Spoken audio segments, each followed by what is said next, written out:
Hello, I'm Dario and welcome to lesson number 4. Soy Darío y bienvenidos a la lección número 4. En la lección pasada vimos cómo conjugar los verbos en el presente y en la lección de hoy vamos a ver cómo conjugarlos en el tiempo pasado y en el tiempo futuro. ¿Ok? Entonces, en la primera parte vamos a ver cómo conjugar los verbos en tiempo pasado. ¿Ok? Veamos.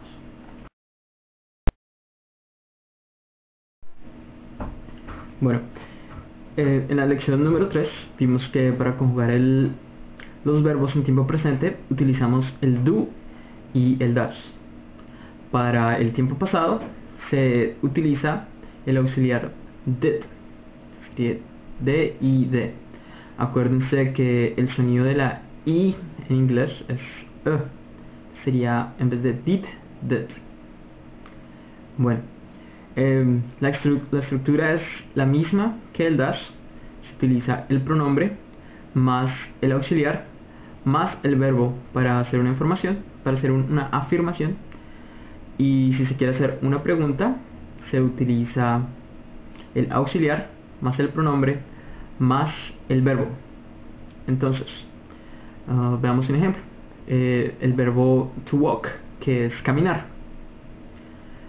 Si tú dices I did walk, quiere decir yo caminé. Si tú dices did you walk, quiere decir tú caminaste. Bueno, pero de esta forma, si tú dices I did walk, estás haciendo énfasis en el verbo. Y la forma más regular para conjugar verbos en el pasado es diferente. La vamos a ver. En inglés hay dos tipos de verbos, los irregulares y los regulares. Los verbos regulares siguen una regla, ¿sí? Tienen una forma para conjugarse en el pasado, mientras que los irregulares no. Entonces, la regla para conjugar un verbo en el pasado es que simplemente se le añade una ed al final. Entonces, en el verbo walk, para convertirlo al pasado, simplemente se pone walk más la ed y nos queda walked. Es importante ver que el sonido de la ed no es ed, es más un sonido como una tch, que es como t. Entonces no es walked, es walked. Bueno, ¿qué otra regla? Bueno, si el verbo termina en la letra E, no se pone otra E, sino que simplemente se añade la D al final. Un ejemplo de esto sería el verbo to love, que es amar. Bueno, la letra B pequeña en inglés tiene un sonido que en español no existe, que es un sonido que está como entre la F y la B, que es ¿ok? Entonces el verbo amar es to love. Entonces, para convertirlo al pasado, simplemente le añadimos una D al final y sería loved. Entonces, para decir yo amo, se dice I love. Y si quieres decir yo amé, tú dices I loved. Espero que se den cuenta del sonido al final, que es como una t. Ok, loved. Ahora, otra regla sería si el verbo termina en la letra Y. Lo que se hace es que se quita la Y y se añade la ed al final. Un ejemplo de esto es el verbo to try, que quiere decir tratar. Si quieres decir yo trato, se dice I try. Y si quieres decir yo traté, se dice I tried. Se quita la Y y se pone la ed al final y queda I tried. Bueno, también si quieres hacer énfasis en lo que estás diciendo, y por ejemplo en vez de decir I loved, tú puedes decir I did love, y es exactamente lo mismo, queda conjugado en el pasado, ahí haciendo énfasis. Bueno, ok, momento. El auxiliar did. La estructura para hacer frases en el pasado es la siguiente.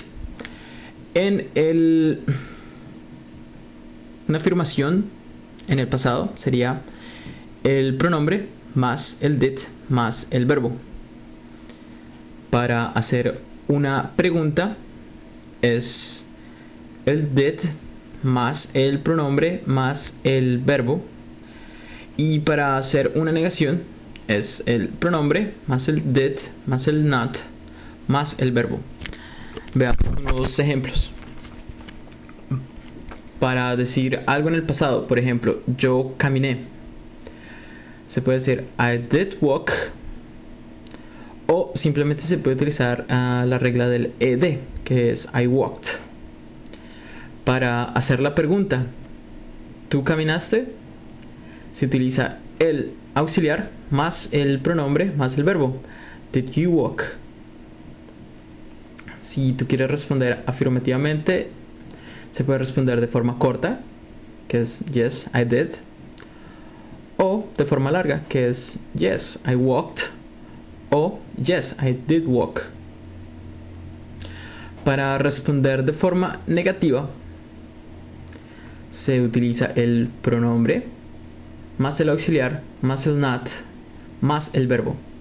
Entonces sería, para decir yo no caminé, sería no, I did not walk. O se puede utilizar la forma abreviada de did not, que es didn't. Entonces sería no, I didn't walk. Es la misma forma para hacer una pregunta negativa. Didn't you walk? Que sería ¿no caminaste? Y bueno, por ahora eso. Bueno, y esa es la forma para conjugar verbos en el pasado, pero solamente los verbos regulares. Para los verbos irregulares se necesita un poquito de memoria, ya que cada uno cambia en su diferente forma. Vamos, unos ejemplos sería el verbo ir, que es to go. Para el presente es I go, quiere decir yo voy, pero si quieres decir yo fui, cambia a I went, cambia totalmente, y pues se necesita memoria. Voy a poner una lista de estos verbos en mi página de internet si los quieres ver, y bueno, y te los memorizas. Una forma más fácil tal vez es poniendo el auxiliar más el verbo. Si se utiliza el auxiliar, no se tiene que utilizar la forma pasada del verbo. Por ejemplo, para decir I went, también se puede decir I did go, y quiere decir exactamente lo mismo. Bueno, para hacer la pregunta de un verbo irregular es de la misma forma. Did you go? Quiere decir tú fuiste.